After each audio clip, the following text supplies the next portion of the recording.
So as Becky said, I work at the department, the Executive Office of Elder Affairs, on issues related to housing. The important thing to note about Elder Affairs is that we don't build housing, we don't fund housing, we don't own housing. So some would wonder, I actually have had somebody say, well, why do you have a job? They said it nicely. And the reality of the situation is what I do is do a lot of making marriages and informing, providing this kind of information to you all so that you can use it to make marriages at the local level between housing and services, or dealing with issues related to, as you're going to hear about, zoning and all those other things.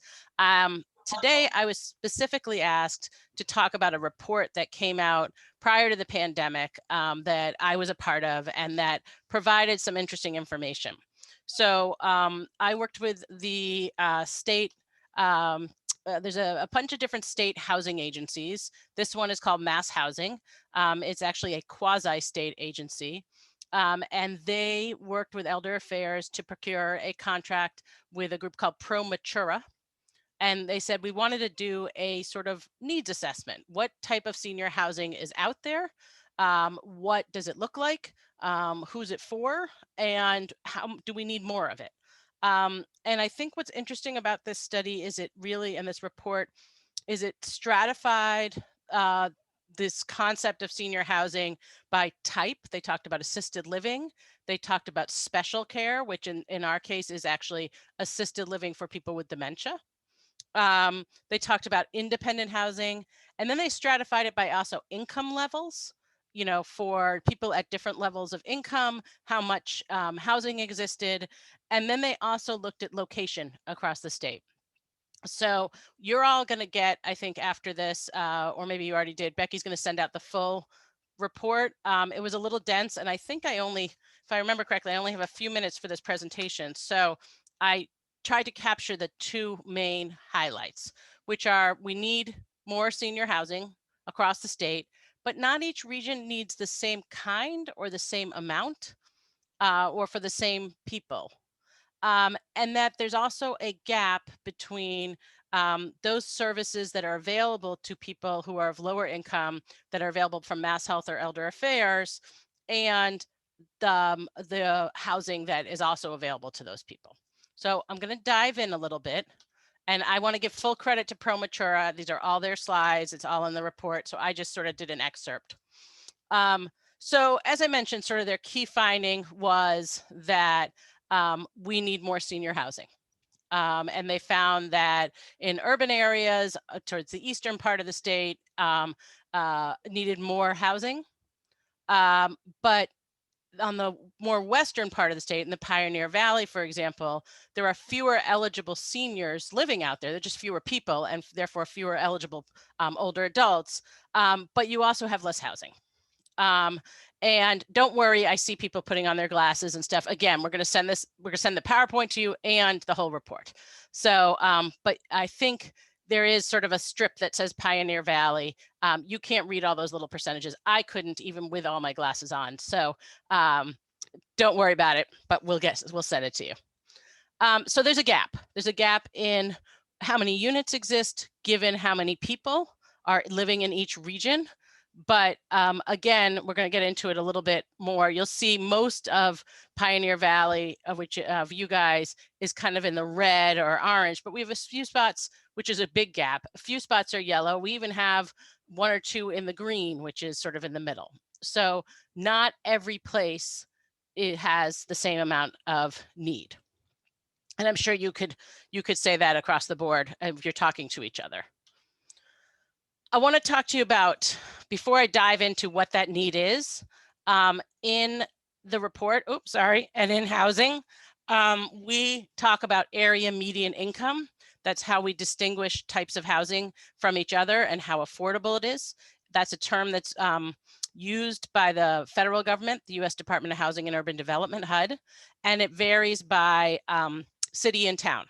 And so housing is affordable based on these area median income standards. So I'm positive that everyone at some point in their life has said, oh, affordable housing is coming to fill in that town. And then when it's built, you say, that's not that affordable, right? Because affordability is a spectrum. And so that building may have been affordable at 80% of the area median income, or even 120% of the area median income. And you or the person you're talking to or the person you're working with has an income that's closer to 50% of the area median income. So just because it's affordable housing doesn't mean it's affordable to everybody. It's actually very specifically affordable to a certain group. When it was built, that was what decided. So in 2018, and I'm sorry, area median incomes vary by geography and by size of family. So you see 1 person and 2 person. So when this report, it was put out in 2019, but most of the data is 2018. When it was done, the area median income for people at 30% of the area median income was $14,750. For those of you who are familiar with Mass Health Services, there's a program called Senior Care Options, or SCO. Some people may be familiar with that. In order to qualify for that as a senior who's over 65, your income is somewhere around 12,000 or 22% of area median income. So when you're talking to somebody who is on SCO and they need affordable housing, we're talking about housing that was designed for people at 30% of the area median income. So these numbers are going to come up a few times in this presentation, so I wanted to be sure. And so what I did actually on the next slide was tell you in 2018, this was what the area median income was specifically in Pioneer Valley. So you see it ranges from 16,950 to, all the way up to almost 100,000. And again, this comes up a fair amount in this presentation. So keep this in the back of your mind. So what the report found was, if you look over on the left, this is where the AMI stuff comes in.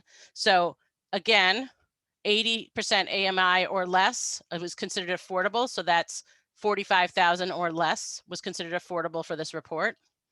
And then they had the 80 to 120% was middle market. And then anything over that was considered upscale.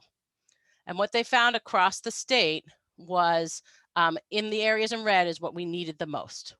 So for people who were lower income, they needed affordable special care. 98% were eligible, but they didn't have access to it. Special care, again, is assisted living that is for people with dementia. So what that's saying is there's not enough affordable assisted living for people with dementia. I see people nodding. So yes, that's good. It resonates. It wasn't just some researchers coming in and saying, what about this?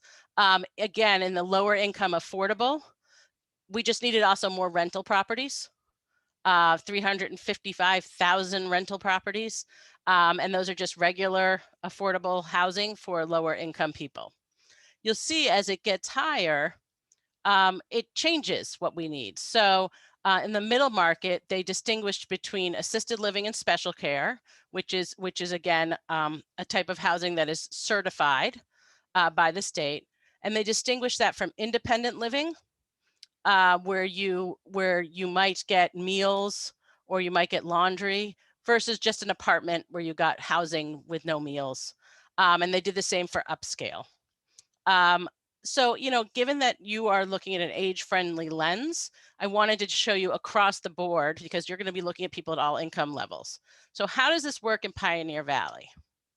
Well, first of all, they ranked Pioneer Valley 5th with regards to how many housing units you needed out of 7. So they broke the state up. So you're not the highest area in need of units, in need of new housing, but you're not the Berkshires, which is the lowest. In Pioneer Valley, can you see this? Because I know I have this little thing here. There we go.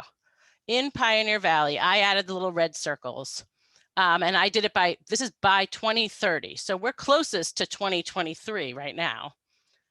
Again, interestingly enough, for the lowest income people, the greatest need is for housing for people with dementia. That's what they found. And I think part of that is because we do have housing for people with dementia, but the cost of it is so high that it's just not affordable to lower income people. So unfortunately, if you can't stay home, you wind up in a nursing home because we don't have enough of that. And that's still the same out in your region as well. For slightly higher income folks in your community, again, need for dementia, but also just regular rental housing for people who are over 65 and that don't need bells and whistles. I think it looked like there's enough, or not enough, but there is that's where the greatest need is. And then interestingly enough, when you get to upscale, you didn't need, you actually were over. You see there's negative numbers under the upscale at the bottom where there says independent living and assisted living. You have enough. Maybe by 2030 you might need a little bit more, but you have enough upscale housing. Although if you needed anything, it would just be in regular, just regular rental housing for people with higher incomes. So this is what they found for your area. This was a number crunchers who went in the back room and crunched numbers. So you're going to have to sort of figure out if this sort of reality tests, and I'd love to hear from you all if you think this makes sense. But this is sort of when they projected out to 2030, they saw what the need was going to be. The second finding in this report was there was a significant gap between those people who could qualify for affordable housing and those people who could qualify for services that were subsidized by the state. So this is the same chart from before with the red and blue bars on the income levels, but you'll see now there's green and orange bars going across them.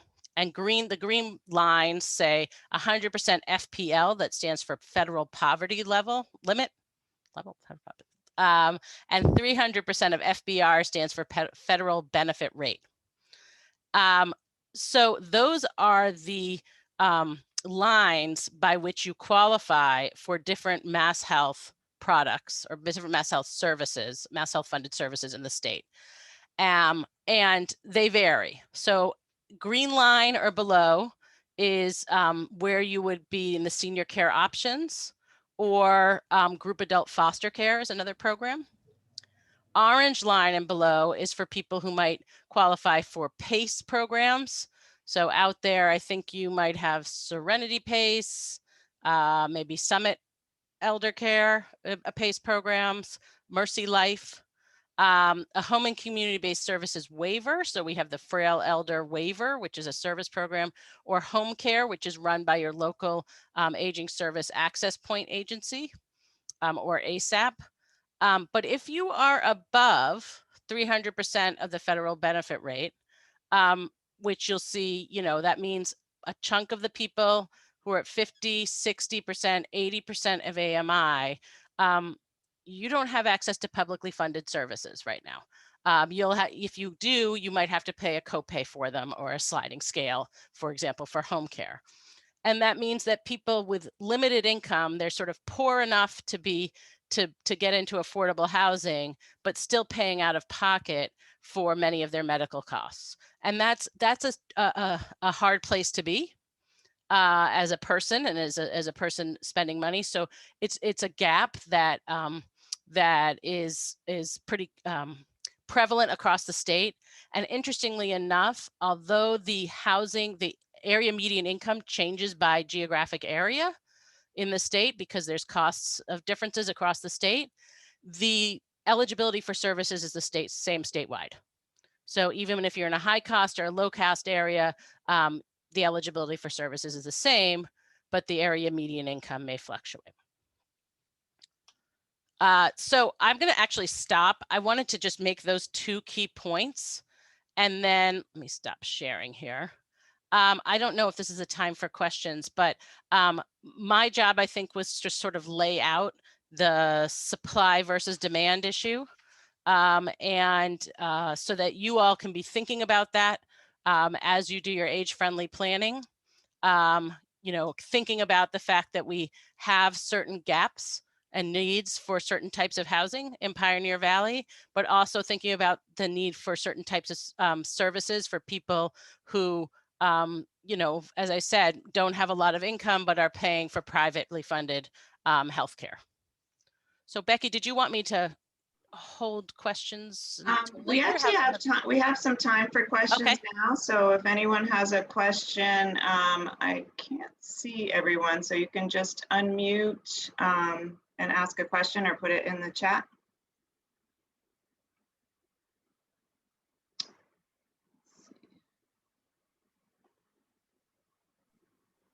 I will also stick around, so if something comes to folks, can reach out later. Emily? Mm-hmm. This is Jan Gibo up here in Chesterfield. Hello, Jan. Were you able to pull out data on rural populations versus urban and suburban, or were the numbers too small to make that work? So it's interesting that you asked that, Jan. I am trying to get, my understanding is when they did this report, they provided an Excel spreadsheet that was by every town in the nation. I mean, in the state. I'm trying to get a hold of that and get that into your hands so you could see how Chesterfield versus Ware versus someplace else, because I think that's what you're trying to get at, right? Well, yes, and finding not only opportunities for housing, but the funding is wretched. Yeah.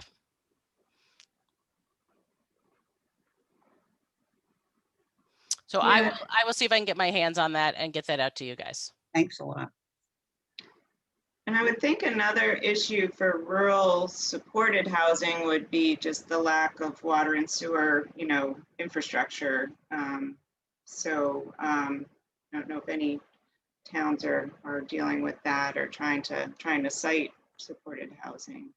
Has that come up at all in this in your work? I don't know if you're asking me. Are you asking me? Yeah. I haven't, it hasn't come up in Pioneer Valley. Actually, I've been dealing with it a lot on Martha's Vineyard. Mm-hmm. And they have water and sewage issues that also relate to how big a building they could make, because whether or not the water or sewage can support larger, like you may get zoning and you may get the neighbors to weigh into a bigger apartment building, but the infrastructure won't support it. So that comes up a fair amount.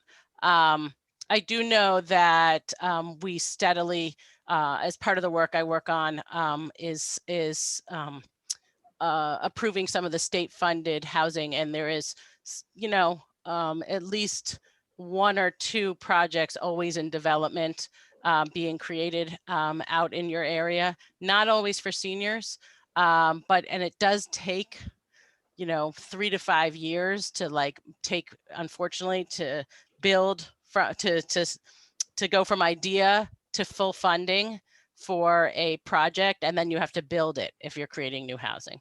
So that's always kind of a long-term plan. Part of our reality here is that we've been looking to do this for 19 years. And it turned out not to be a problem with site. We had a site. But when we talked to state organizations that fund housing, we were told that the model wasn't right because it wasn't efficient to have separate senior housing units.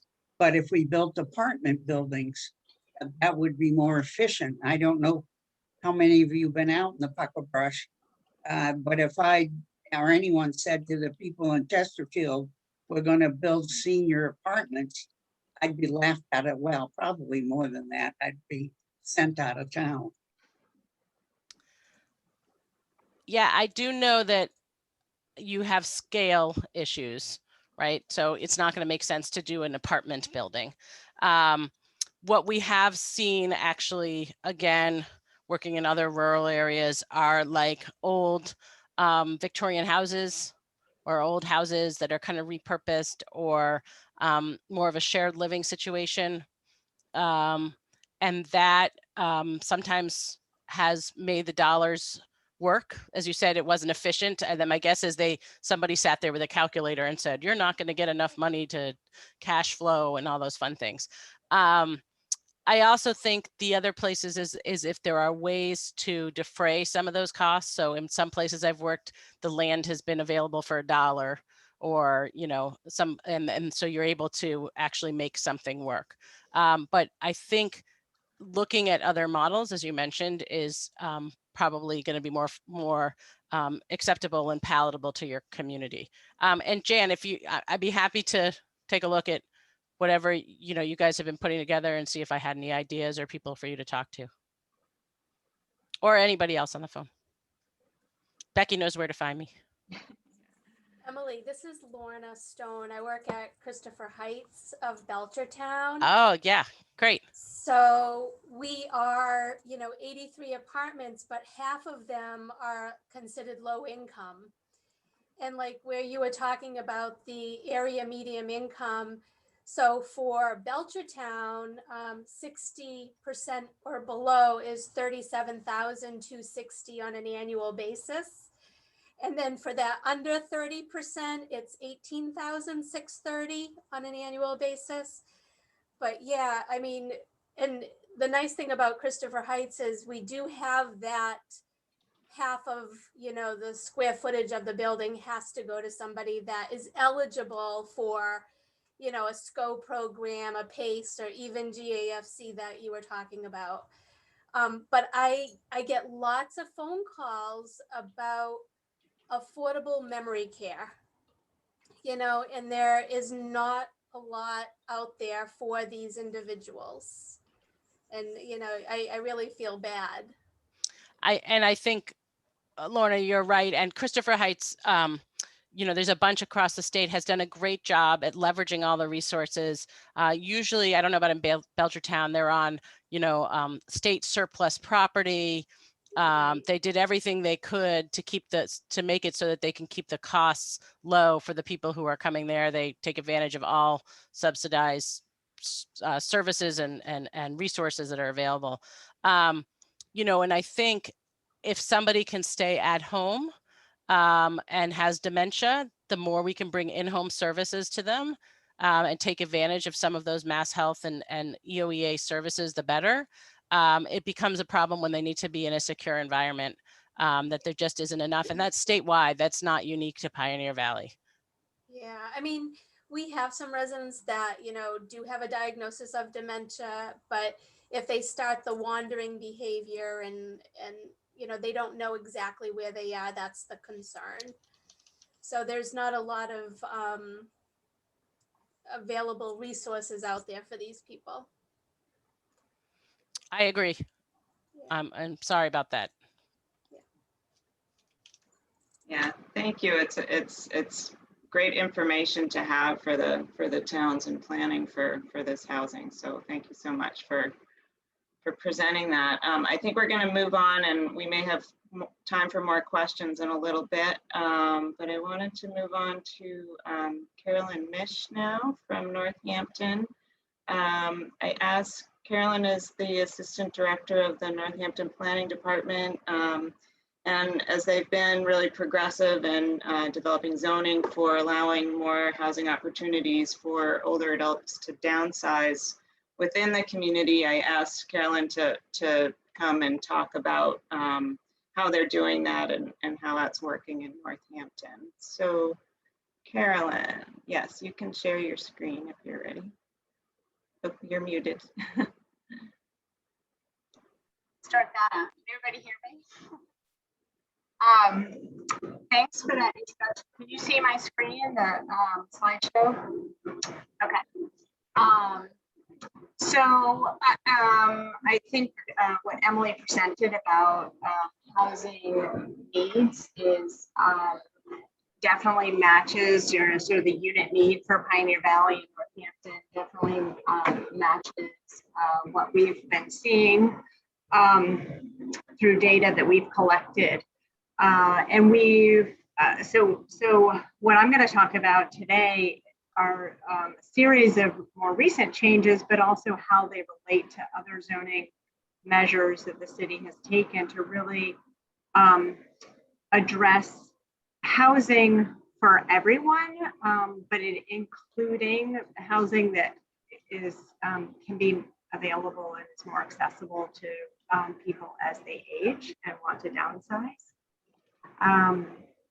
So to start off, You know, the recent zoning amendments we've undertaken just literally this year in the last 12 months they're a package of 4 that I'm going to go through and summarize, but also bring in a couple of other pieces of the puzzle that we have been using in Northampton.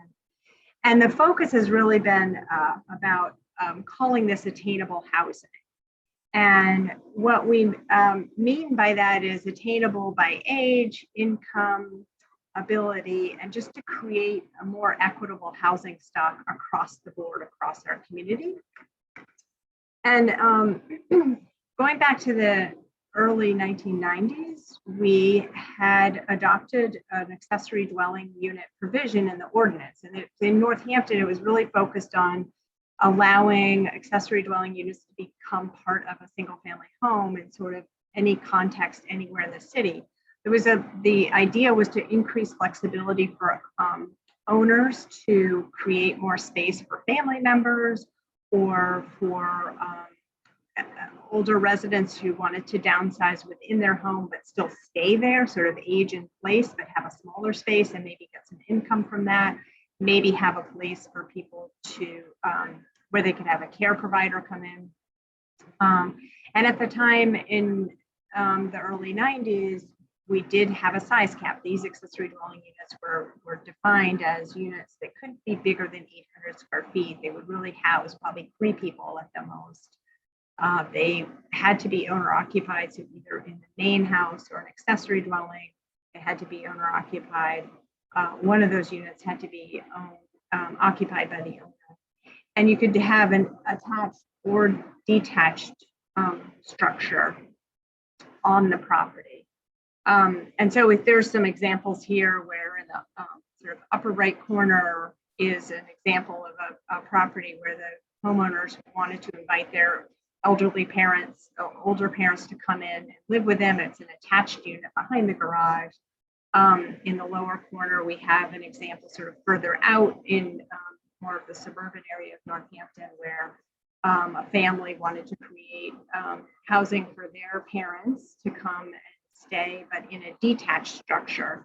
And that was built much after the house was constructed. So they came, years later and came before the zoning board for that. So we've sort of we've had examples of implementation of these units over the years, the last 30 years. But sort of fast forward to where we are now, we've continued to try to address zoning and changes to encourage more housing, but we've really, in the last 7 to 8 years, have had more and more data to show us that we have this increasing housing gap. We have needs for very low income people, as Emily was pointing out. There's a federal definition of affordable housing for people making 30, 60, 80% of the area median income. So we have needs for housing at all ages, at the sort of more affordably defined housing, as well as market rate housing. And I think those numbers showed up in Emily's report too. So where we are currently is, again, the goal to increase housing opportunities for all incomes, ages, and abilities, with the goal to build on the success of our accessory dwelling unit model. So we just adopted a zoning provision in Northampton. It transitions from accessory dwelling units to full 2-family by right everywhere in the city. So we're just calling, what it does is it creates an allowance for people to create a unit of any size anywhere, whether it's rental or ownership. So we've gotten rid of the size cap of 900 square feet per unit. And you can, these are available for rent. Either both units can be rented or owner occupied. And the idea was to sort of create more equity in the rental market. So if people wanted to downsize and move out from ownership, they could go into a rental situation.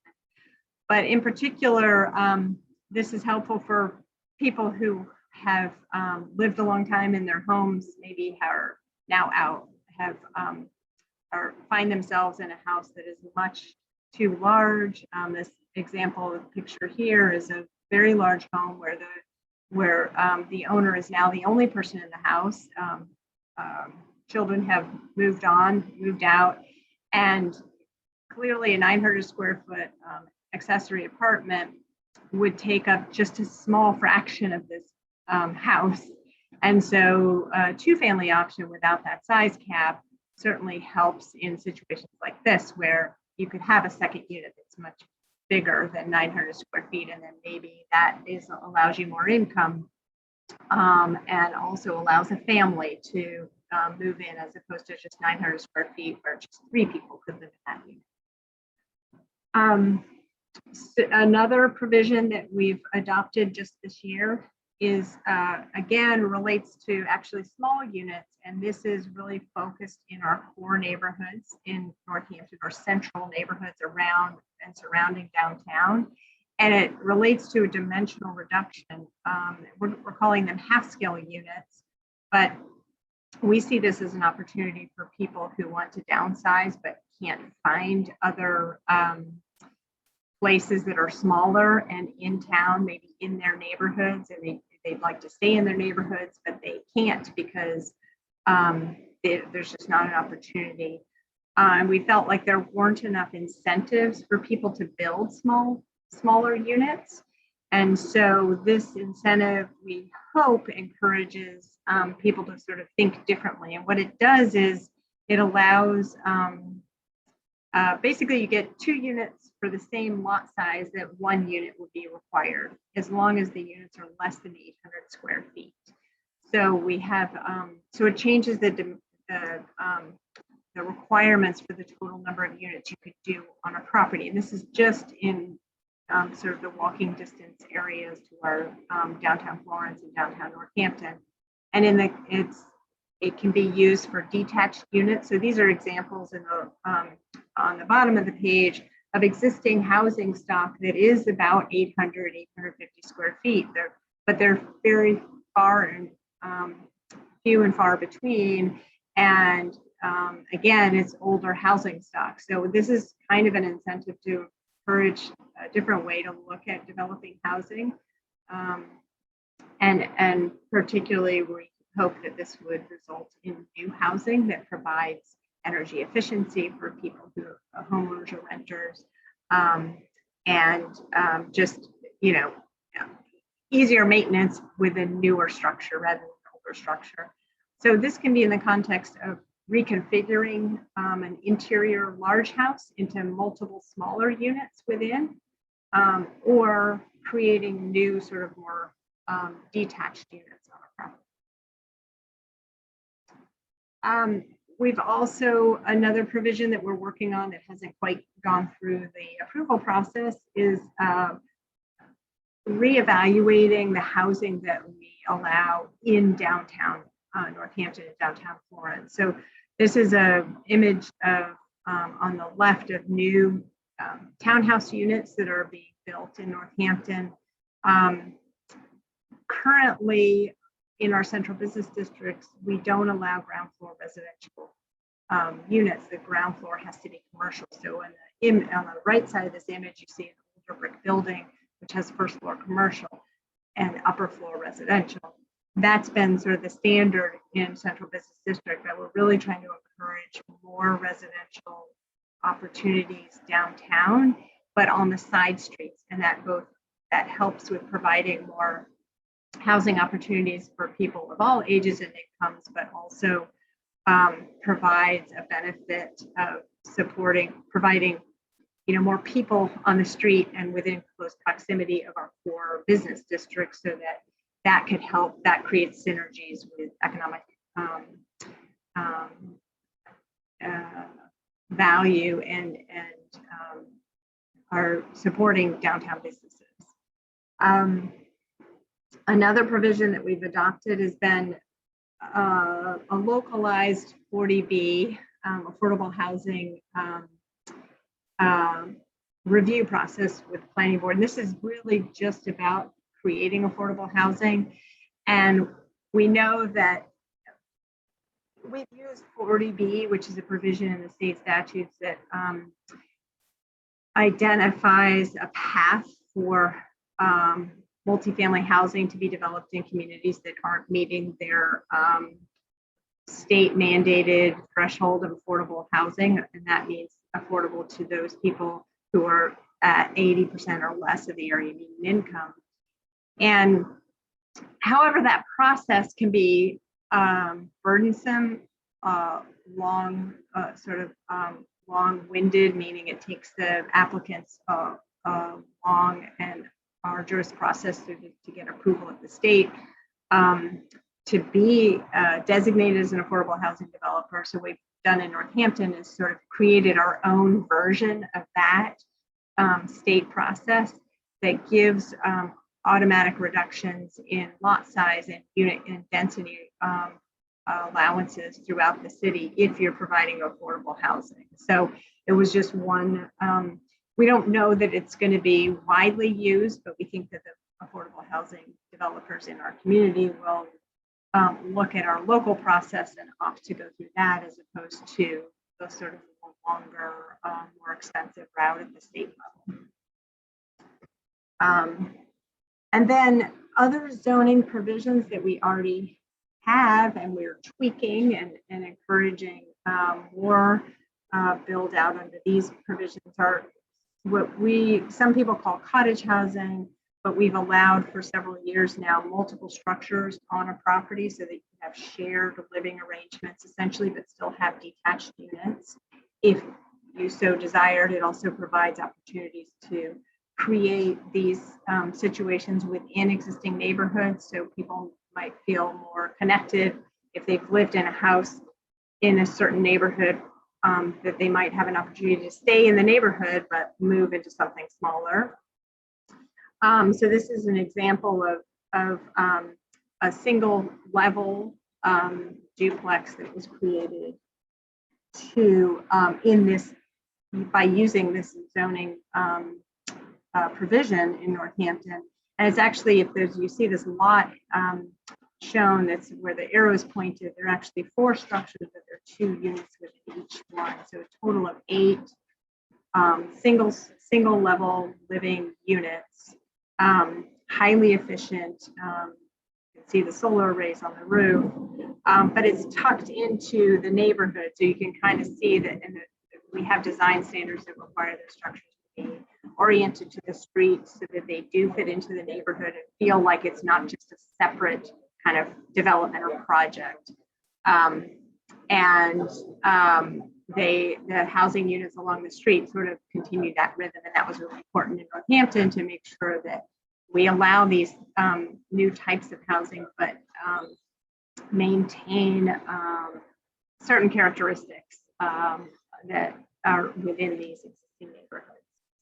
Another provision that has been used to allow people to downsize or allow additional units is what we're call reduced lot line some places, and we used to call it 0 lot line, but it relates to setbacks and carving out lots from existing homes. So in the corner here, I think it's my arrow, there's an existing house here.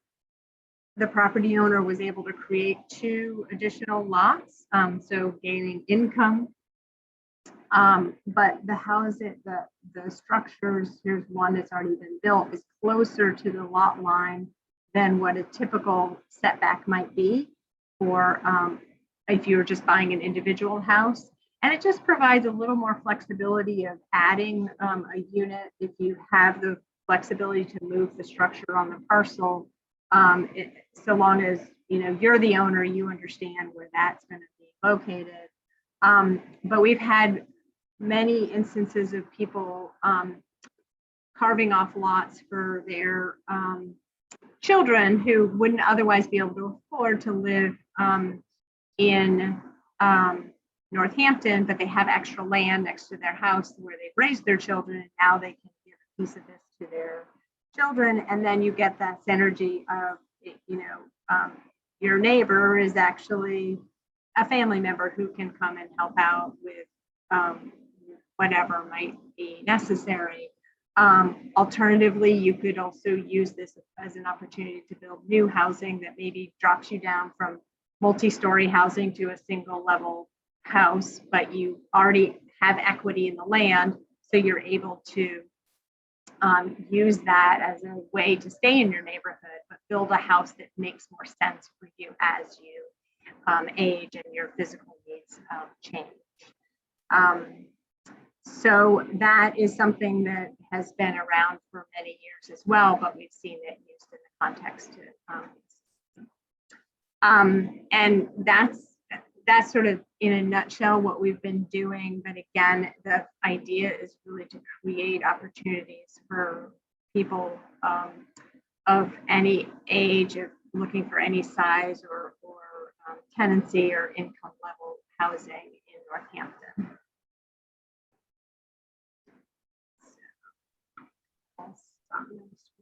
Thank you, Carolyn. This is great. I think we'll go on to the next speaker, and we'll have a few minutes for questions at about 2. Wait a sec. No, around 2. And you can also write questions in the chat as people are speaking. So next we have James is going to talk a little bit. James Fuccione from the Mass Healthy Aging Collaborative is going to talk a little bit about the new housing choice law and what that means in terms of helping to build these kinds of housing or more affordable housing. So James. Awesome. Can everybody hear me? All right, great. Sometimes my audio cuts out, so just have to make sure. So hi everybody, James Fuccione from the Mass Healthy Aging Collaborative, and this is going to be pretty quick. I don't have any slides. Framing for this group that between a regional planning agency, communities, municipal planners, people focused on healthy aging and supporting age and dementia friendly communities, there's a real opportunity with the housing choice law, particularly just really the main sort of centerpiece and what's the most popular part of the housing choice law, which is that zoning changes, and then forgive me if this was mentioned already by anybody else, but instead of a 2/3 majority to pass certain zoning ordinances and bylaws, it's now a simple majority.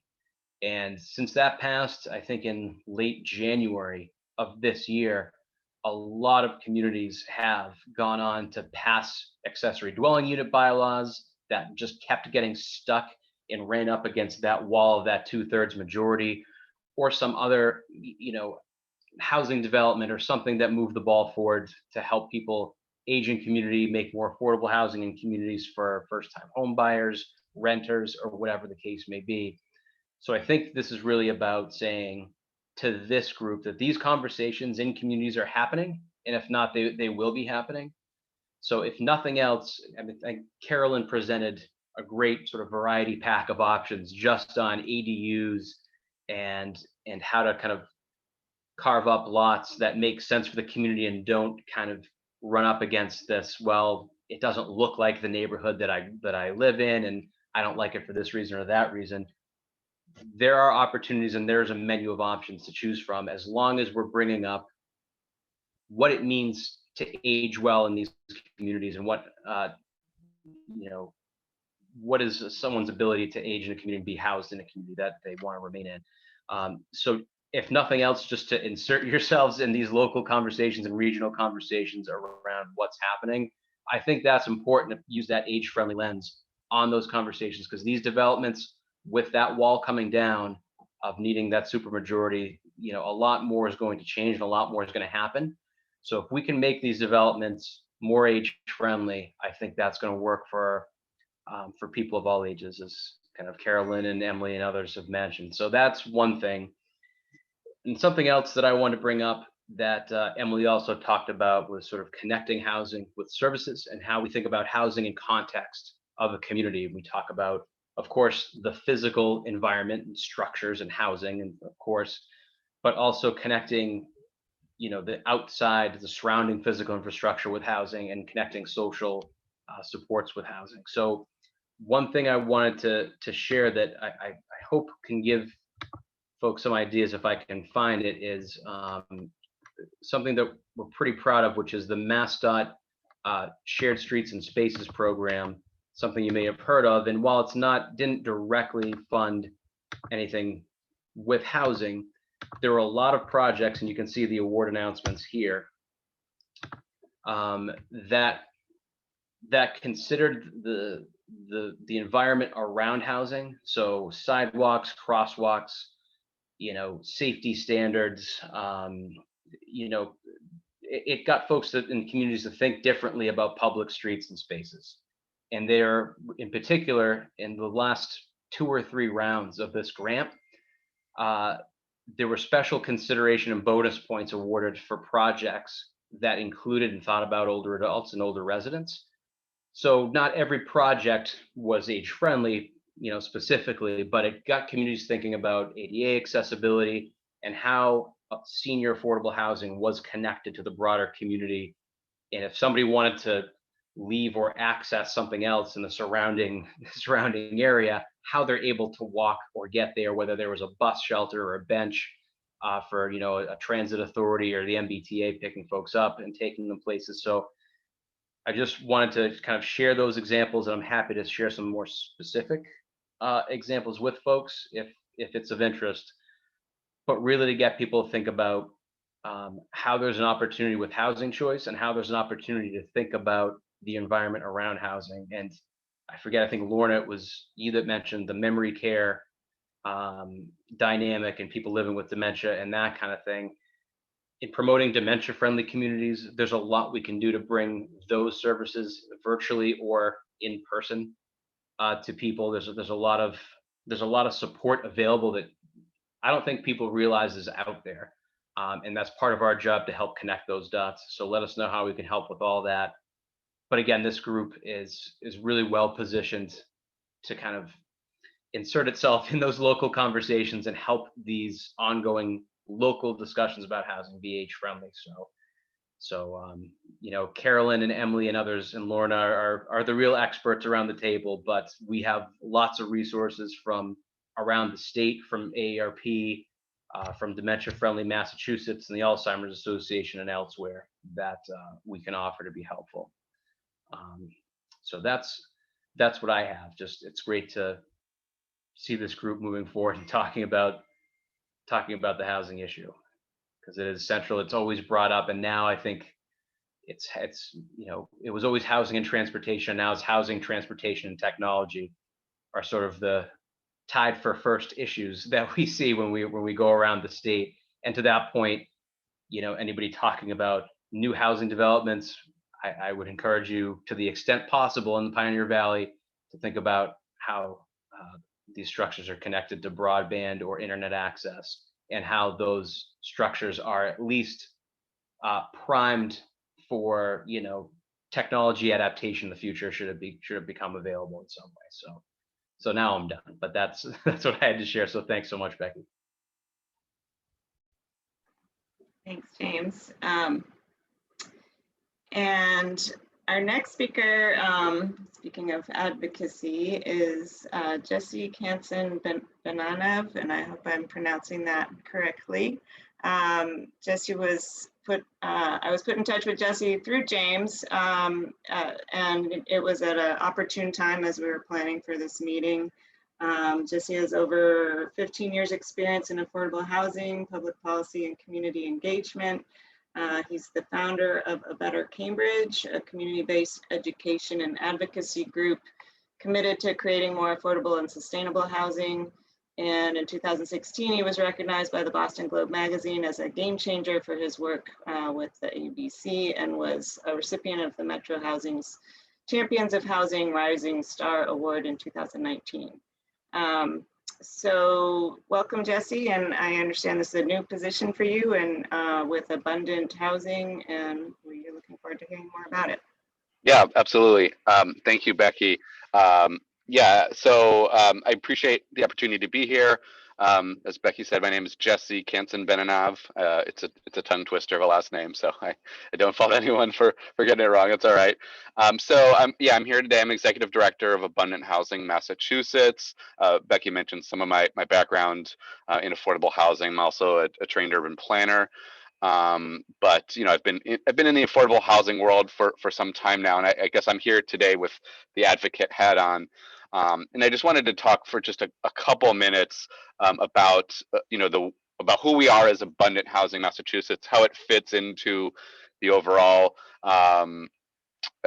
conversation around aging and the aging population in Massachusetts, and sort of just the general work that we're doing around housing supply and the need for more homes throughout the state of Massachusetts.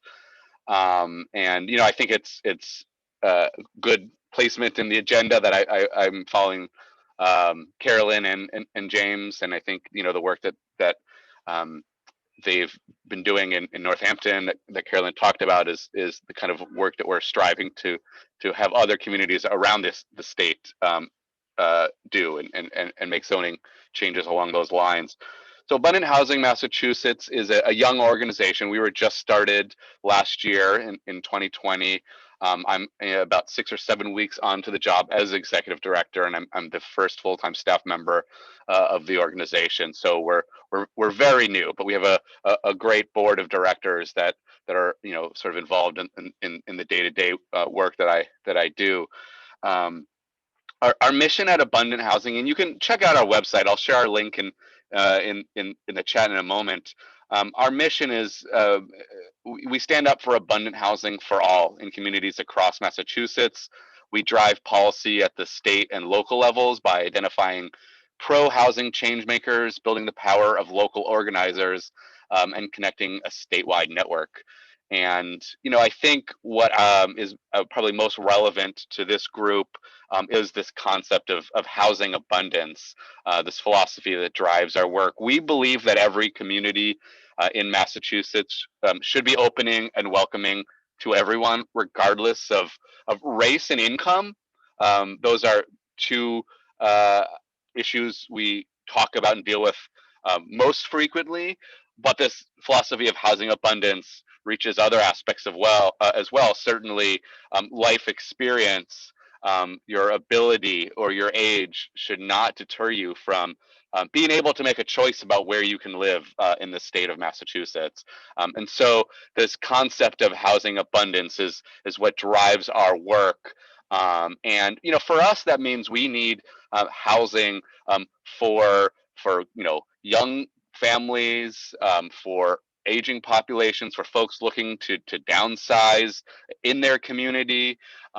We need housing so that young people that grow up in a certain city or town can afford to come back there. And that's particularly as we get into Eastern Massachusetts, harder and harder for many even professional young people to do. So again, just stressing this concept of housing abundance and absolutely making sure that all communities are age friendly is entailed in that as well. Our starting point as an organization, I think, comes from work that the Boston Area Metropolitan Area Planning Council did some years ago, where they looked at housing demand in Massachusetts and in Greater Boston specifically, but certainly around the state by 2030.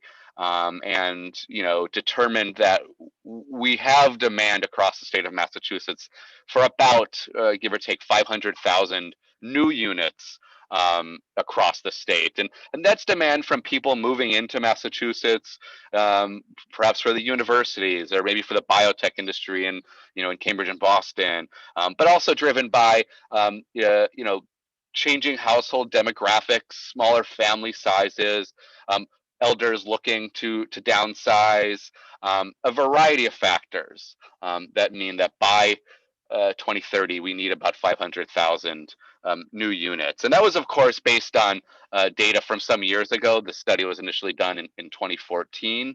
And the population growth statewide in Massachusetts, when you look at the state as a whole, has actually accelerated to some degree since then. And certainly in the Boston area, they've had to increase the population demographic projections rather.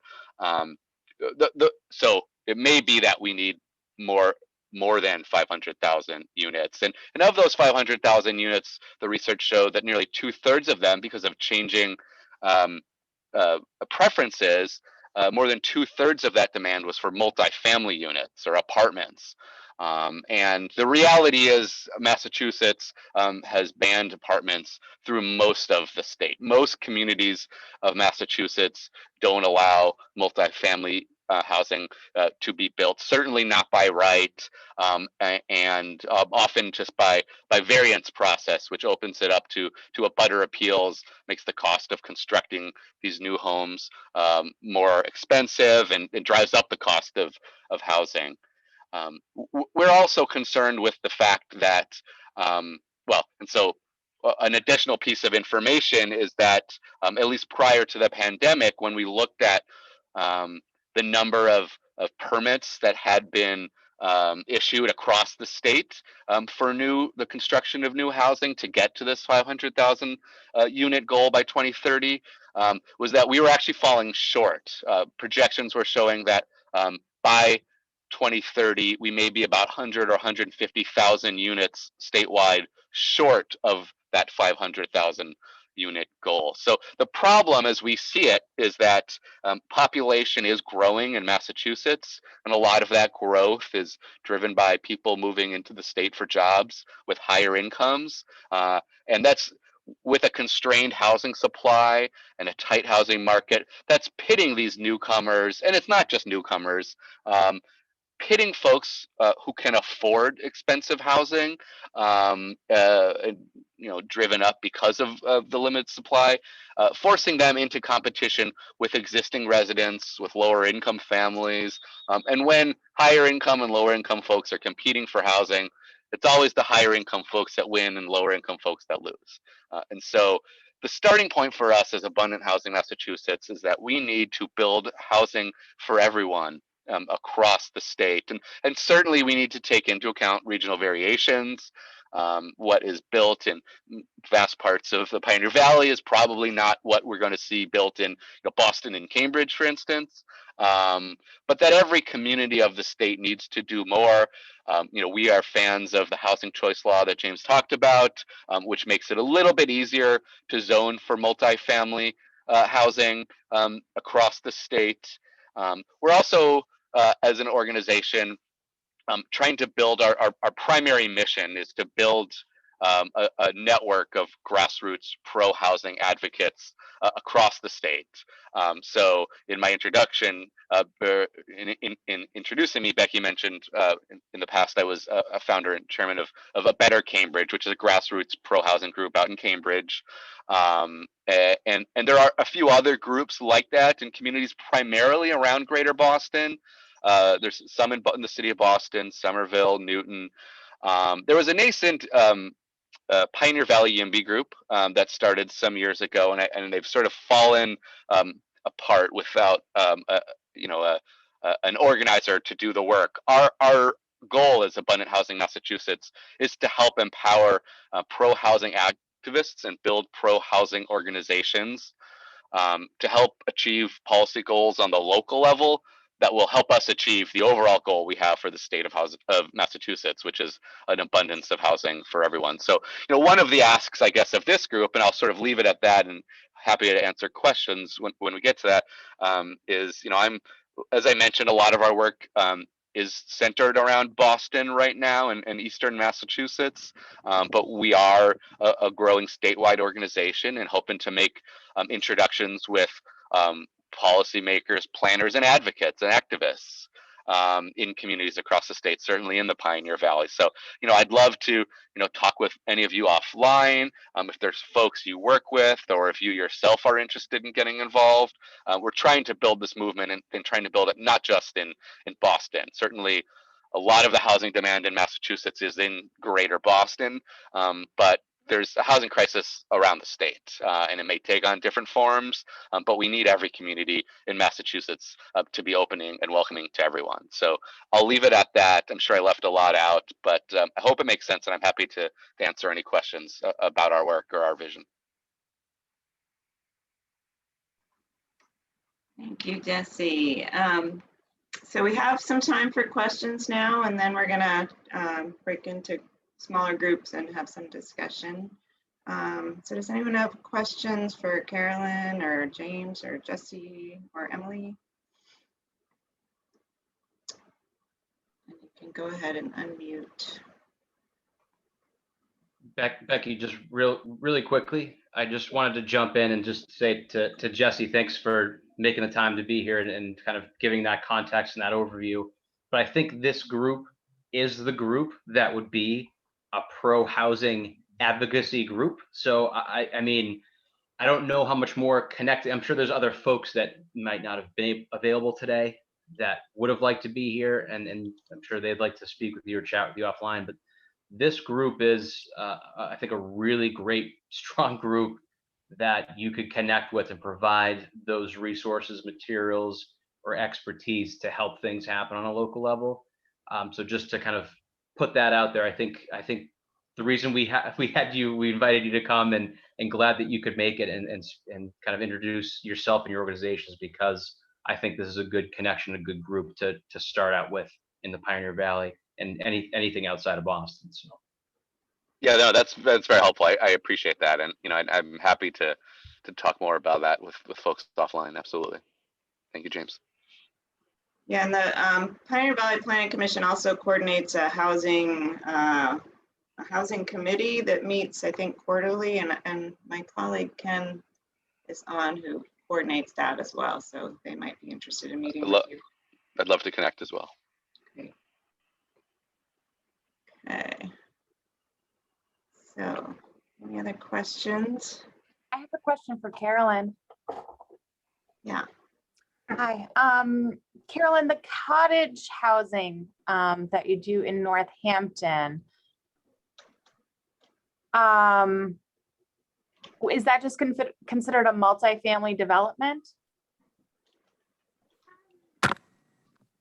Yes, I mean, basically what we've said is you can have, 4 units on a property in one structure, or, I'm making the number up, it's not just 4, but whatever the number is, you can have X units in one structure, or you can do detached units. So it's what the goal was really to be as flexible as possible with the total number of units that might be allowed on a property. So any kind of configuration that you want to do, you still need to go to the planning board, but we wanted to make it clear that we know that detached housing in Northampton is probably in higher demand than multifamily units. So we just wanted to make sure that flexibility is there. And in your zoning, is it called cottage housing? No, it's just in the districts and in sort of the higher density residential districts, we just say any number of townhouse units or units on a property. So, I mean, it really is probably the closest keyword would be just townhouse units. Okay. I find that I'm getting potential developers that aren't going to be able to pay for the cost of a road for a subdivision. And this might be an interesting way to get other housing opportunities into town. Yeah, I mean, we definitely are not encouraging new road infrastructure, especially in our core neighborhoods. And to the extent that we can create more compact housing layouts, it's better from our perspective, from just a land use perspective, a sustainability perspective, just minimizing the total amount of impervious surfaces and minimizing the footprint of each of those structures and other elements that go into development. Thank you. Any other questions? Okay. Haley. Hi, I'm not really sure how to formulate this or really to whom I'm addressing it, maybe Carolyn and Jesse mostly, but I'm wondering about the level to which the rehabilitation of old buildings plays a part in the envisioning of housing production. When we have these conversations, I'm mostly picturing new buildings, And I do have some understanding of the costs of rehabilitating old buildings that have different issues like asbestos, lead paint, etc. But I often feel more hopeful when I think about the potential of reusing older buildings and having that be a part of the conversation. So I was just wondering about impressions or insights about reuse. I can certainly answer that from, our office's perspective. We are not trying to push one direction or another. I think a lot of some of the zoning, particularly the two-family by right, as well as the small-scale units or the half-scale units that we've adopted, really, frankly, could be about recreating interior space in structures. And we've seen that where, larger homes have become too big for even, our family sizes dropped. We're under 2 persons per household in a large portion of our city, and some of these bigger homes were built when there were 6 kids or 8 kids living in the house. So even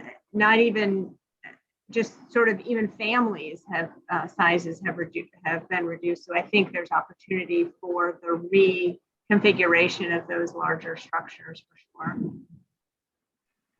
Yeah, I would echo that. And from the advocate perspective, when we're talking about the need for new homes, I think we want all tools on the table. So, on the production side of things, that means multifamily, excuse me, larger apartments in the cities, ADUs, things that, as you said, are new construction. But certainly, in my past life as an affordable housing developer, I've worked on mill conversions, for instance, in Worcester and parts of excuse me, parts of Connecticut. And so I think all tools on the table, and certainly there are costs and challenges associated with conversions, be it mills or any other type of structure, but that should be on the table. That's a way, it's another tool in the toolkit to get to that 500,000 unit goal, or just to get the production that we need. So I would say we would include it in that toolkit, absolutely.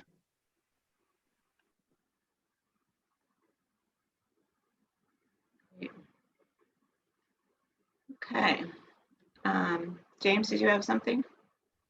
I was just going to ask Haley if you were talking home modifications as well, or is it just kind of the larger building rehab conversion?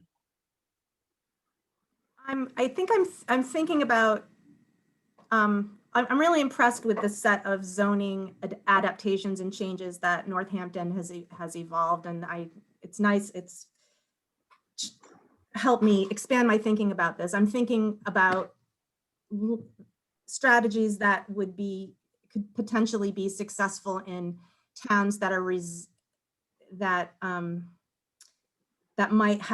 have larger homes that could be reconfigured into multi-family units. And I'm thinking specifically of Hadley and the challenges in our town for increasing housing stock for lower income people.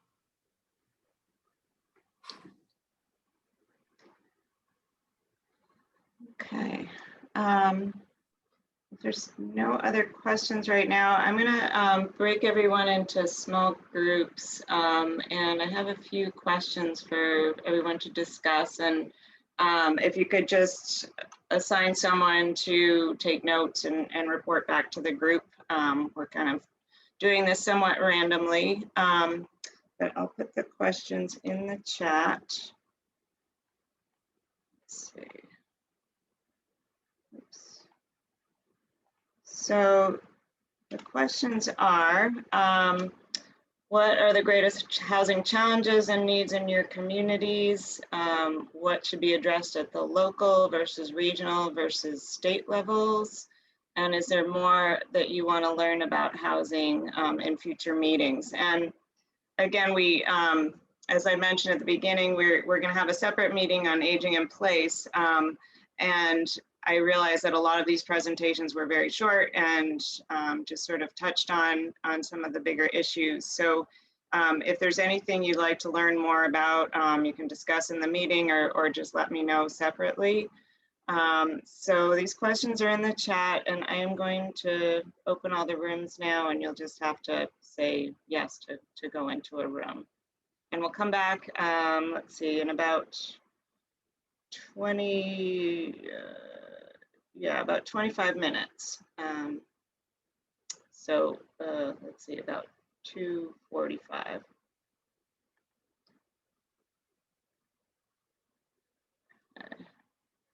So you should all get a message.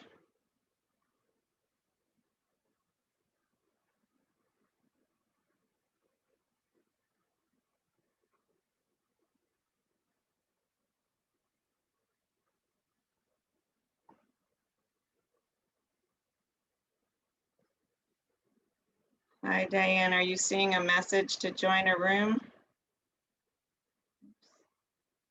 And Cindy, I may be able to put you in. Oh, there we go.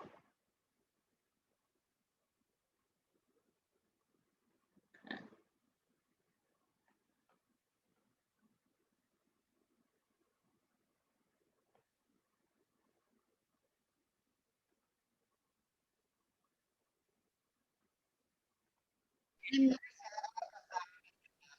Northampton. I work at the Northampton Senior Services in the Senior Center. Oh, great. I'm a social worker there. So I deal with housing quite a bit. Or people that are losing housing quite a bit. Yeah, I can imagine. Well, I was going to say that I think one of the greatest housing challenges is, Chelsea, what you do. We have a lot of people who need help taking care of their homes. And then the availability of affordable housing. There's definitely a gap there. It's, really cheap, really bad housing, and then you're above or at market rate, I suppose. So.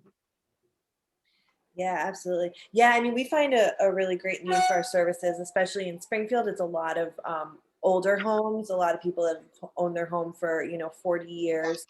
And, we do a lot of aging in place work, but a challenge that we have is, many times we'll go into a home for somebody that really, really wants to stay in their home, and, they can't access the upper levels, or we'll go in and realize that, this house needs $60,000 worth of work, and, it's definitely beyond our scope. And so I think that can be an unfortunate reality, because we have a lot of, 3 and 4 level, older homes.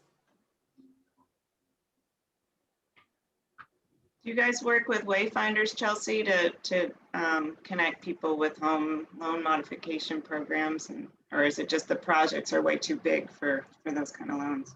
We certainly will connect people to that service.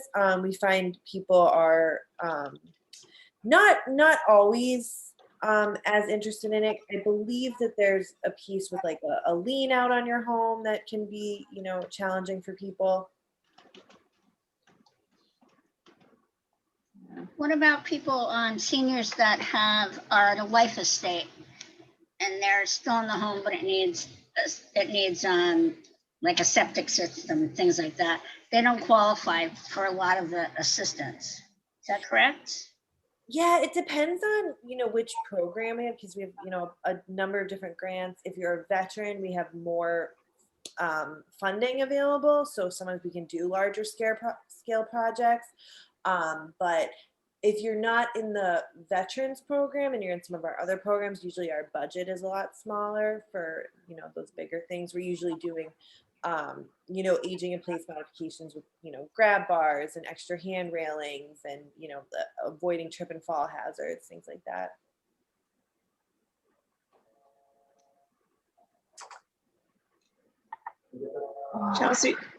Chelsea, do you help people move into affordable housing too?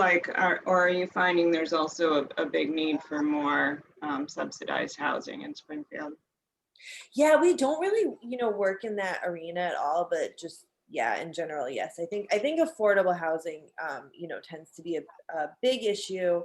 We have a lot of our clients that discover that, the most affordable option is to have a, you know, a caregiver who's usually a family member who's taking that kind of caregiver subsidy, but it's a lot of, you know, it can be, you know, real big burden on people. It can be really, you know, beyond the scope of their abilities. So yeah, I think that's definitely an issue.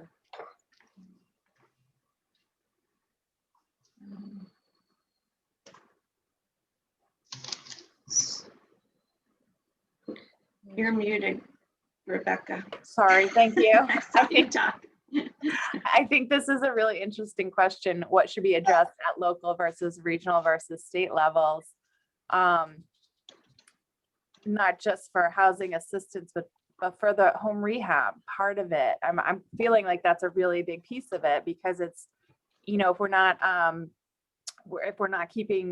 taking care of this housing stock, we're going to lose it, right? And I see that in where we're trying to demo houses left and right because we don't have money to do it. But and so, you know, that local part of it, I'd love to see a grassroots campaign. Like it sounds like what Revitalize CDC does, where there's a group of people that goes around and helps people, even if it's just little stuff around their house.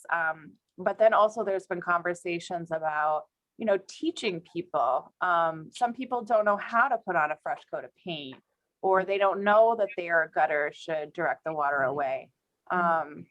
So we have an underutilized property in town, and the owner would like to turn it into the Warehouse Home Owners Association, and it be a community resource for first-time home buyers. But I see value in other community courses, like how to maintain your home, and relate that to then how do you age in place? You know, how can you get those grab bars in, and who can install them? So I wish the state would provide funding to the local municipalities so we could direct the money exactly to the people that need it. Mm-hmm. Yeah, we just applied for a grant through HUD that was specifically for doing, you know, critical repairs for elderly homeowners. And I wasn't overly involved in that process, so I can't remember specifically what the parameters were, but it seemed like a large funding opportunity. Of course, the deadline is passed now, but it did seem like a large funding opportunity for that kind of work, you know, statewide. And so, Rebecca, are you talking about something different from the home loan modification program? So there's that, and then there's with the community development block grant funding, we have the housing rehab program. Right. But that's limited, and I know the modification program is too, but it's limited. And then some, I don't know. That's all. So the next forum, we are going to have the home loan modification program discussion, and also like other services for people who are aging in place. But are any of you, so it sounds like Rebecca Ware's not really facing a housing need because you have the older housing. It's more like a housing rehabilitation. I guess what I'm exposed to is the housing rehabilitation. You know, John Zenowich, our COA director, would probably have a better idea of that. I mean, I think in that category, our needs are similar to what the towns around us. There's just not enough housing. Yeah. Apartments, that's what I'm thinking. Yeah. And Michelle, what types of, what are you seeing with the people that you work with? I'm seeing the rents are going up, you know, low income housing can be a challenge, especially for homeless seniors. I see a lot of homeless seniors, different problems of how they became homeless, or they may, you know, so keeping people where they're already housed, and getting them to understand that if you leave, you know, you leave your housing or you get evicted, you can't really get back into housing. So, but I do see a problem with like homeless shelters are not set up for seniors. That's one of the things I have seen a lot of. And the other is is it Josh? No, Jesse message talked about was how the higher income people are moving in and the rents are going, sky high, but I see that everywhere. A lot of the towns, and I don't know if it's from the pandemic or what, but the rents are quite high. I don't know if anyone else is seeing that in their area, but it seems like they're going higher and higher. So. Yeah, absolutely. Especially in Northampton, and I'm in East Hampton, and Okay, yeah, even East Hampton used to be, East Hampton was a little cheaper than Northampton, but I see that, I live up in Montague area and I see that up here too. So I think that is, unless you qualify for lower income housing or senior housing, you have the people in between that are getting squeezed out. Yeah. I have two more thoughts. I think a lot, sorry. So one, we don't have a homeless shelter in Ware. We recently had a situation, we had to evict someone from an unsafe house because they were basically squatting there. They had to find transportation to get to the Belchertown court. And then from Belchertown, they had to get to Northampton because Craig's Place is the closest shelter. I mean, what do you do in the middle of winter for these people? I don't know. So we need to fix that eventually. And then, so I thought of this when you said homeless shelters aren't set up for elderly. So even if I had a situation recently where the gentleman is losing his mind in his older age. And so he wanders around and checks into different departments, and some days he's better than others. And his family keeps saying, well, we're not ready yet to put him into something. So he's stuck where he probably can take care of himself, but I'm worried about him. But his family doesn't want to pay the funds to put him into some place. So because it's too expensive, I'm guessing. Yeah, he has to, if he is still able to make his own choices, he has a choice to say, no, I'm going to be staying here. As you know, you probably run into that a lot. Even though they're probably on the cusp of not being able to make those proper choices. Right. I run into that a lot too. Yeah. And I think just being age and dementia friendly aware in your community is one start for that. This gentleman in particular, I got a very sharp email that said, what is it, trying to figure out what this guy needs? And I walked out, I said, he's struggling, we need to be nice to him, basically. Yeah. And those services, though, that full-time care facility is, when I was a kid, we had to put my grandmother in a nursing home for when she had early onset Alzheimer's, and it bankrupts my family. Like it's not affordable. Yeah. Unless most people go on MassHousing, eventually, no one really can afford full-time care in a nursing facility. Most of the people, after their assets are depleted, MassHealth kicks in. Yeah. But again, you have to be, as you all know, in that income category. Spend their money down if they have any. Well, so if someone's homeless, they don't qualify for MassHealth? Or how does that work? They would, yes, they would qualify for MassHealth, but would they, it doesn't necessarily mean they would need a long-term care facility. Right, okay, yeah. To be in housing, which being homeless does put you higher at the list, but there's still a waiting list. Yeah. Regardless, there's still a waiting list. It does go quicker for people if they're homeless, but it's still, it's a challenge. Yeah. It's going to be a challenge no matter what. Yeah. I think. So in terms of local, regional, and state, I guess I was thinking with the housing gaps, or the gaps in, it seems to me like there needs to be more, state legislation similar to the housing choice, but really sort of requiring that towns allow more affordable housing, or What do you think about the regional level and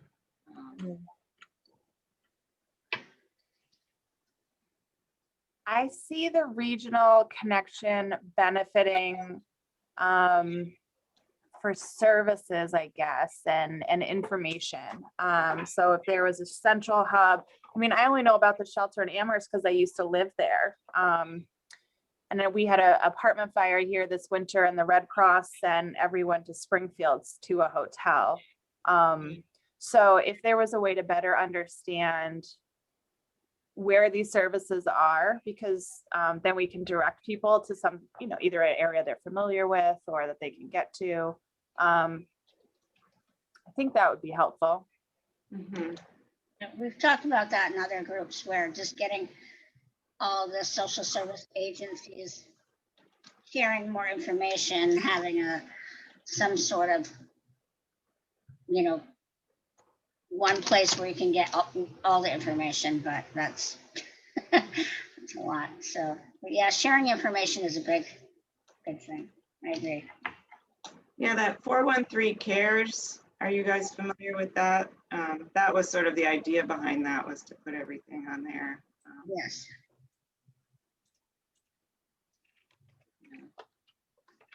Yeah, I know that we at Revitalize, we just advocated with, I believe, the city of Holyoke, but it might have been more far-reaching with that, where there was a lot of COVID award money that went unclaimed, and a lot of, you know, things were awarded, and then they realized that that money wasn't necessarily needed for what it was allocated to. So there was a forum on how to reallocate some of that funding, and we were advocating for, you know, critical repairs and, you know, aging in place and modifications.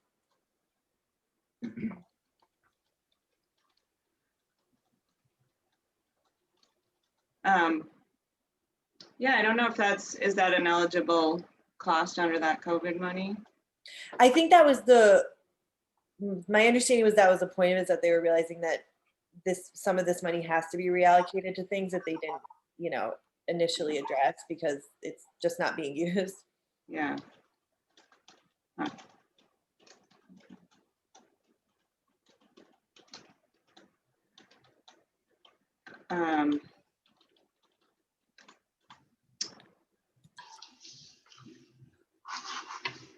Yeah, the homeless issue is a big one. I mean, it sort of sounds like there need to be more homeless shelters, but there's probably not a big appetite for that within every community. Yeah, there's definitely not an appetite for that. People would much rather a hotel than a homeless shelter. I have one property in mind. And then also who pays for it? I mean, we couldn't, our town just shut down a water treatment plant. They would never fund the homeless shelter. So that money would have to come from the state and through grants and for operating expenses too, probably.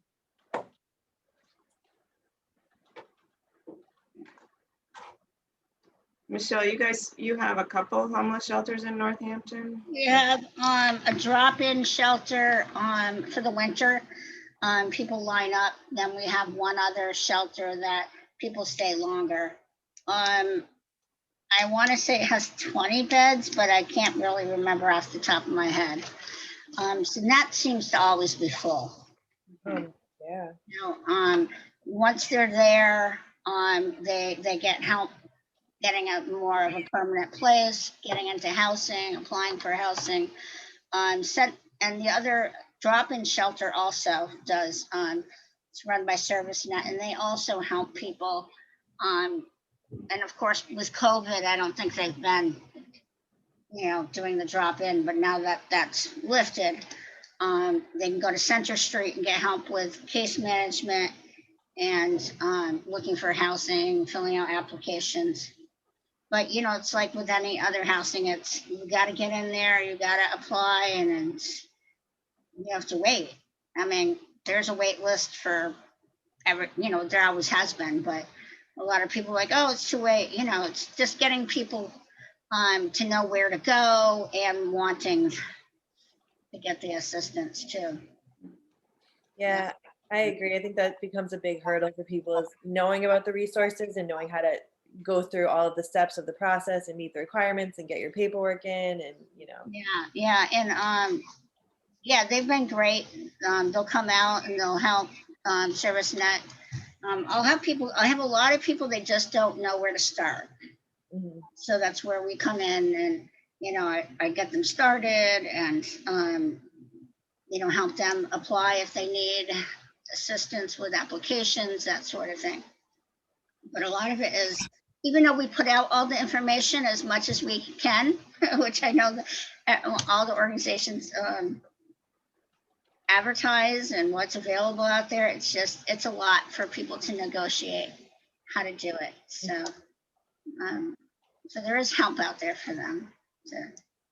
Just getting, they're in a survival mode usually when if someone first becomes homeless, they're like, oh, what do I do now? And we get a lot of calls like that. So I'm glad they're calling us.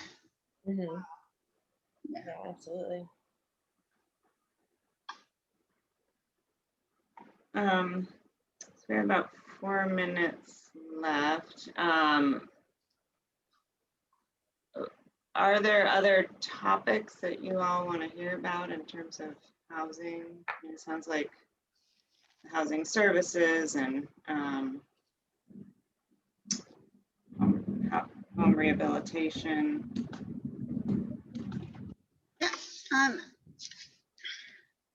I was just curious about when they were talking about the cottages and rezoning, and I haven't been involved in a lot of that. So it sounds like you don't have to be owner occupied. Did anyone get that? Right. I think like the cottages were rental properties.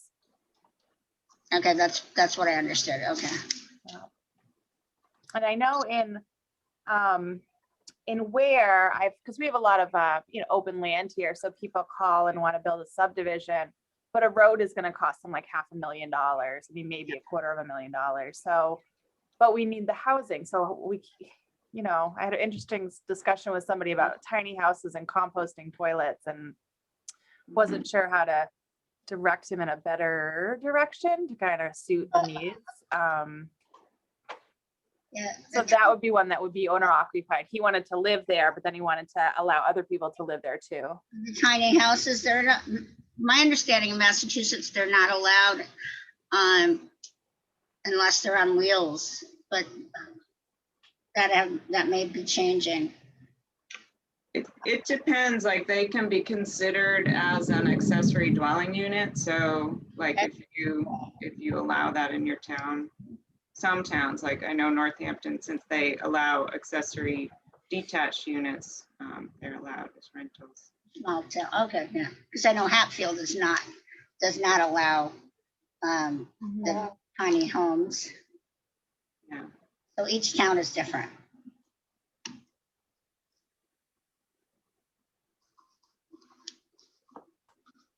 And so I guess for each of you, what if there's one thing that you could do at the local level, what would it be?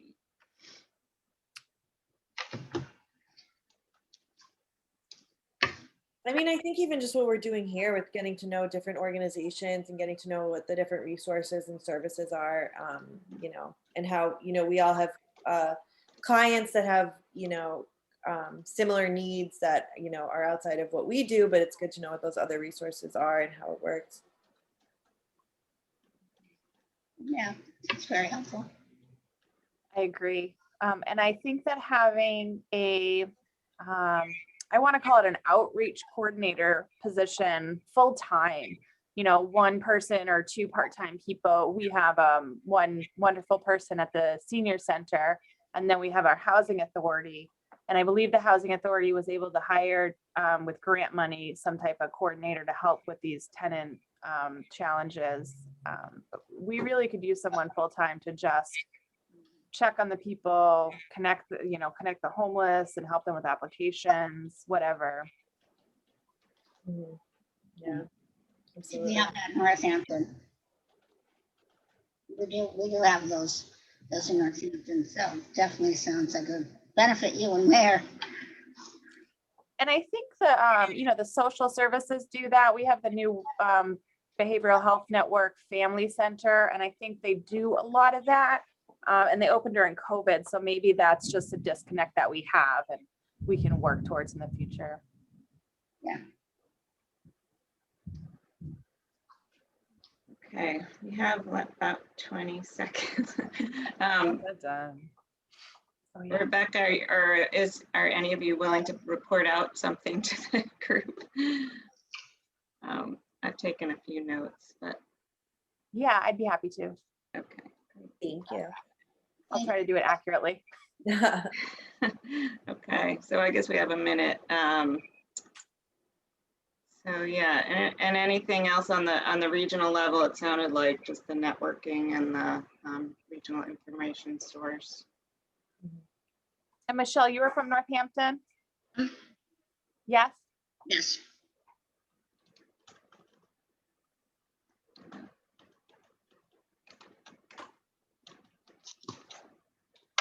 I was also thinking at the state level of, you know, with the need for support services, you know, that gap that Emily talked about, you know, expanding Medicare would probably be a good idea. Or, you know, somehow paying for long-term care or, you know, supported services through Medicare. Yeah, yeah. Everyone. Mhm.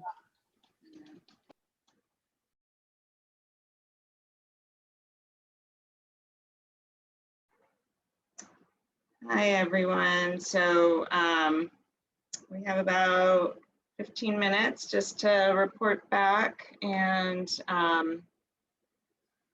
have a discussion. So why don't we go by group? So I think I don't remember what group I was in, but group 1, does anyone remember if they were in group 1? That was me. Okay. And I was with Chelsea and Michelle. I found you from Springfield and Northampton. So local, state, and regional. Let me pull up the questions again. So we talked, so one of the greatest challenges that we talked about was just the amount of housing. And we touched on homeless shelters as well. And connecting people to the services or the housing that they need.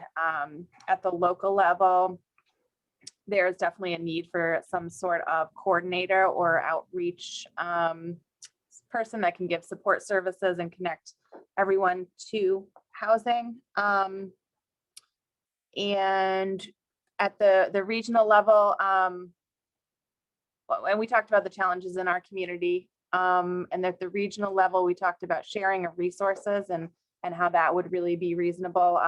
For example, in Ware, in an emergency housing situation, they often end up in Springfield, which is 45 minutes from here. But that's the closest, where the nearest homeless shelter is half hour, 45 minutes away. So being aware of where those resources are and how we can connect the community to them. Does anyone want to add anything else? Michelle or Chelsea? Okay. No, I think that was a great summary. Okay, I'll pass it on to group 2.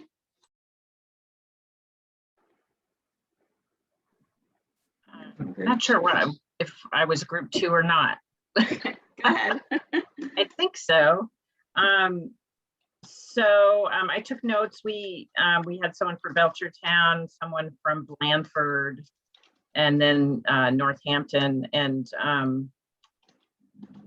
I can't remember what the other community was, but Where? Okay.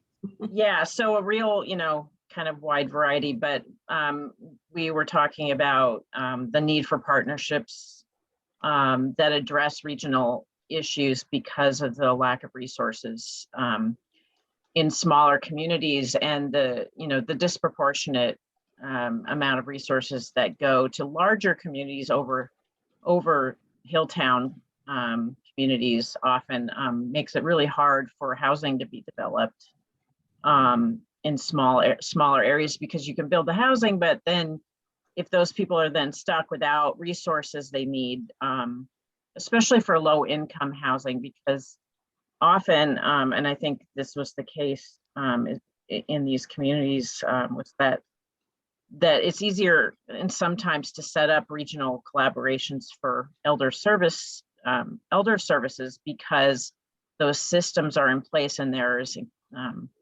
funding for that. And yet, if you build for low-income families, I mean, maybe it just it hasn't happened yet, but it can happen. But that there may not be as much possibility for regional collaboration for different age groups. So, and then we were also talking about how that often people need to, they only have one choice if they're going to move into a housing situation, that they don't, that because of the scarcity that their whole life is turned upside down, and so that what Northampton is doing around accessory apartments and different options within neighborhoods actually opens up a lot of different choices for someone. They might be able to move a few blocks away from where they may sell their house and move to an accessory apartment in the same neighborhood.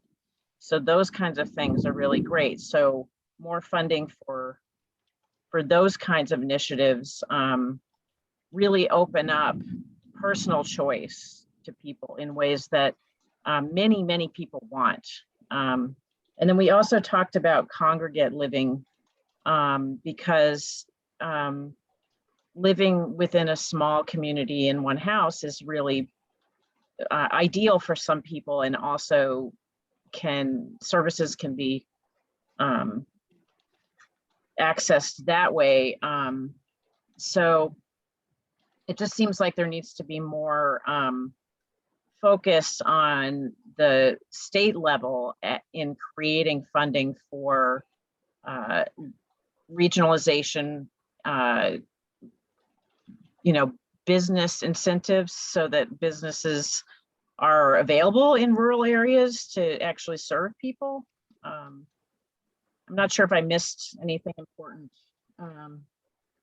Anyone else wants to chime in? Just about the zoning changes for 2 families. Right, so Belchertown doesn't have that yet. But that opens up the options, yeah. So I would really like to emphasize that, if you are a poor older person living in Massachusetts, it's that choice thing, it's just not there. It's like all of a sudden you fill out the forms and the local housing authority will say, you go here. And that could be, 10 miles away from your original neighborhood. So I think that we have to be more empathetic. And I know legislation is such that, the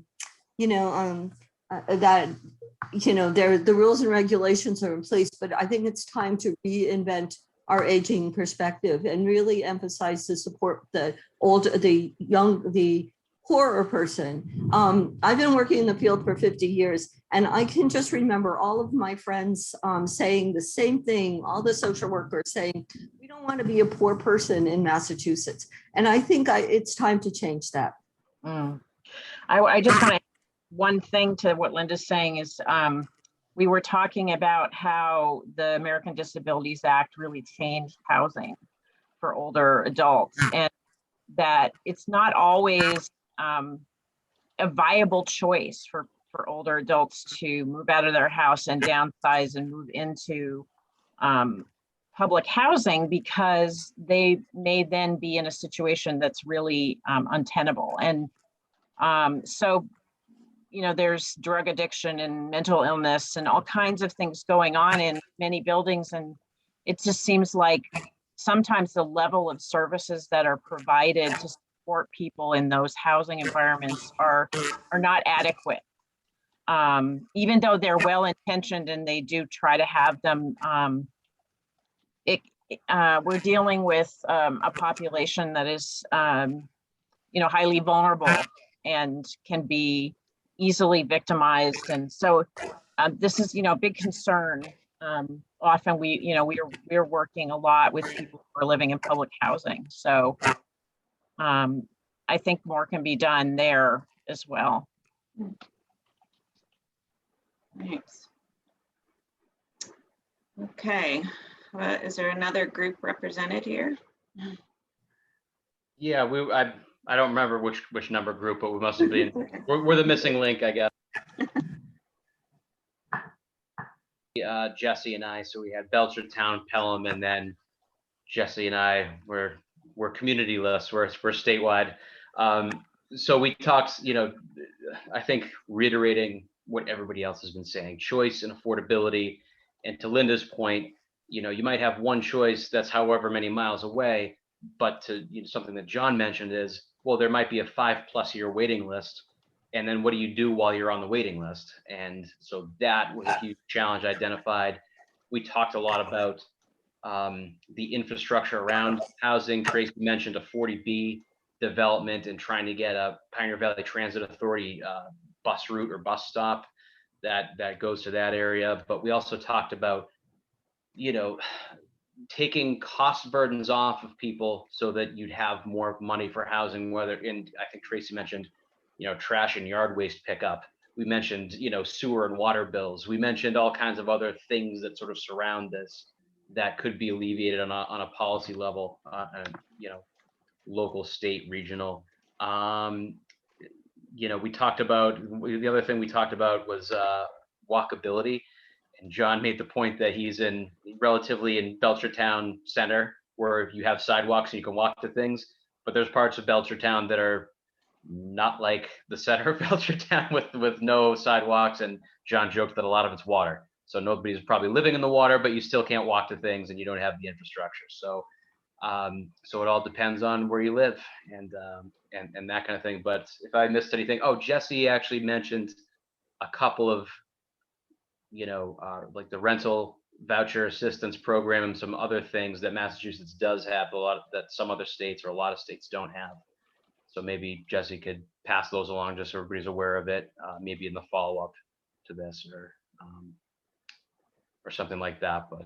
But there are resources out there for people, and those could be strengthened and improved, but there is something. So that's what we had. Thanks. Okay, anyone else? I think there might have been one more group, but maybe not. I kept consolidating. Yeah, so. there was one more group. Group number 4.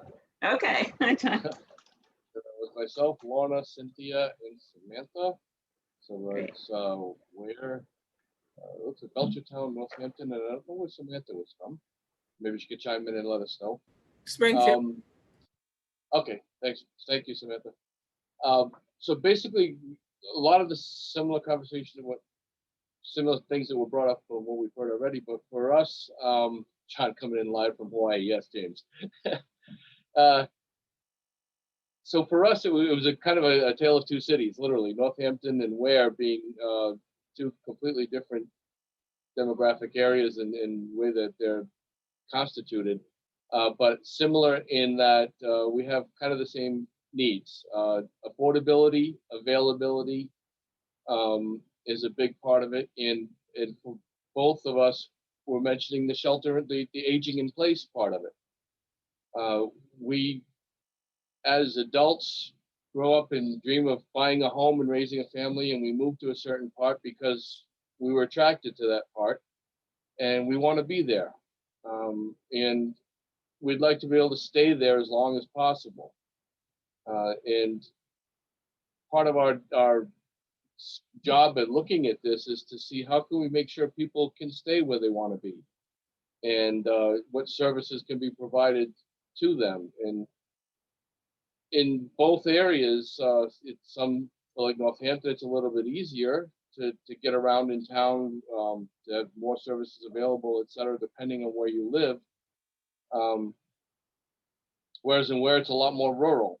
You have people that are spread out quite a ways, as is some of you other people from the hill towns can appreciate. So getting from point A to point B is a lot harder. Getting to services is a lot harder. And then, of course, when you start throwing in things like dementia, et cetera, now it's a lot harder to age in place. So what happens to those situations? And Lorna brought up working with Christopher Heights is, yes, you can move into an assisted living that has dementia care, but usually the dementia care is private pay. And then once that stream runs out, you're basically kicked out to the curb. So when you're talking about what can we do at the regional and state levels, how do we change that formula? I mean, how is it that you can only get dementia care if you can afford it? Then what happens to those people when they're kicked to the curb? What does their future look like? So those were some of the biggest topics of concern for us, and I'll throw it out there to you guys. If there's anybody else on anything else that I missed, Cynthia, did I miss anything you want to throw out there? John, I think you need to clarify for people where you are not with the backdrop, because John, I'll start. John is at the center, the closed center that has broken air conditioning. So he's wishing to be in Hawaii, but he sure as hell is not.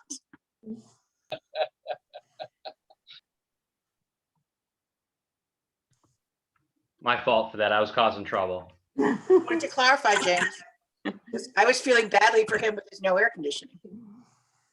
So we're getting close to the end of the time, and I appreciate all your thoughts and discussions. And that was a good segue, John, because I think our next forum is going to be partially on aging in place, as well as sort of expanding maybe some of these ideas in terms of services and other ways that people can age in place and what's involved with that.